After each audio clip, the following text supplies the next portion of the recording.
Hello students, we will read poem Geography lesson of 8th class.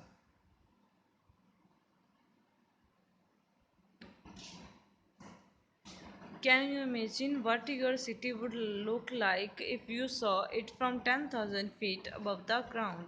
क्या आपने imagine किया है कि आपकी सिटी कैसे लगेगी अगर आप 10,000 फीट से ग्राउंड के 10,000 फीट अबव से देखें? Neatly planned and perfect in proportion like a geometric design. तो वो नीटली प्लान्ड लगेगी, ठीक है, परफेक्ट उसका डिज़ाइन लगेगा हमें जियोमेट्रिक डिज़ाइन के according. It would strike you as something very different from what it actually is while you are in the thick of it. तो आपको पता चलेगा कि ये कितने डिफरेंट है जब आप इसे ऊपर से देखते हैं। It is a post description of just such a view of the city. और इस पोएम में इसी प्रकार का डिस्क्रिप्शन है जो पोइट के द्वारा दिया जाता है एक सिटी का। And some questions that come to his mind, और कुछ क्वेश्चंस जो उसके माइंड में आते हैं।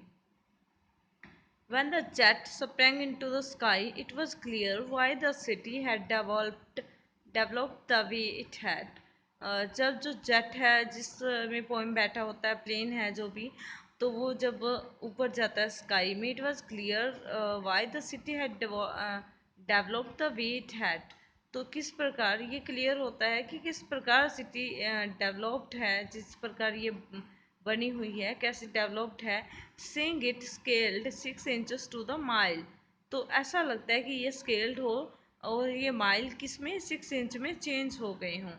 There seemed an inevitability about what on ground had looked haphazard, unplanned and without style when the jet sprang into the sky। तो ऐसा लगता है, ऐसा लग इनएविटेबली होता है जिसको हम इग्नोर ना कर सके। ऐसा लगता है कि जो ग्राउंड है, जो हैफर्स है, मतलब विदाउट प्लानिंग है, अनप्लान्ड है, कोई स्टाइल नहीं है इसका। जब पॉइंट थोड़े स्काई ऊपर जाता है कुछ माइल्स, तो उसे ऐसा लगता है कि जो सिटी है वो अनप्लान्ड है, विदाउट प्लान के बनाई गई है। When the jet reached 10,000 feet, और जब जेट है जो 10,000 फीट जब ऊपर जाता है, it was clear why the country has cities where the rivers ran and why the valleys were populated. तो उसके बाद में ये क्लियर हो जाता है कि जो कंट्री है, कंट्री में सिटीज़ क्यों होती हैं, रिवर्स और वैलीज वाले जो एरियाज होते हैं वो ज़्यादा पॉपुलेटेड क्यों होती हैं, वहाँ पे जनसंख्या ज़्यादा क्यों होती है। The logic of geography that land and water attracted man. जो लॉजिक है जियोग्राफी का वो क्या है कि जो लैंड है और वाटर है उसने क्या है, मैन को अट्रैक्ट किया है। Was clearly delineated when the jet reached 10,000 feet। तो ये क्लियरली शोन होता है कि इससे जब जेट क्या है 10,000 फीट ऊपर पहुंच जाता है। when the jet rose 6 miles high, और जब जेट 6 miles हाई हो जाता है, it was clear the earth was round। तो ये पता लगने लग जाता है कि जो अर्थ है वो क्या है, राउंड है, गोल है।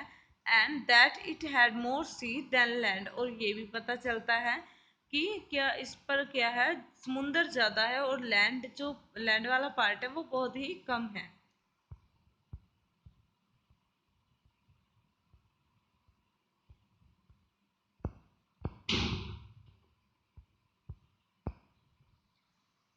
But it was difficult to understand. ये तो समझ आ जाता है कि लैंड वाला पार्ट कम है और अर्थ राउंड है, but it was difficult to understand that man on the earth found causes to hate each other, to build walls across cities and to kill from that height। It was not clear why। तो ये समझ में नहीं आता जो human beings है जो अर्थ पे रह रही हैं, उन्होंने क्यों रीजंस बना रखे हैं एक दूसरे से दूर रहने के, क्यों वो एक दूसरे से नफरत करते हैं और क्यों उन्होंने आपस में दीवारें बना रखी है। तो इतनी हाइट से और तो सब कुछ पता चल जाता है, जो ह्यूमन बींग्स की नफरत की रीज़न है तो वो समझ पोइट को नहीं आती। तो ये हमारी पॉइंट थी।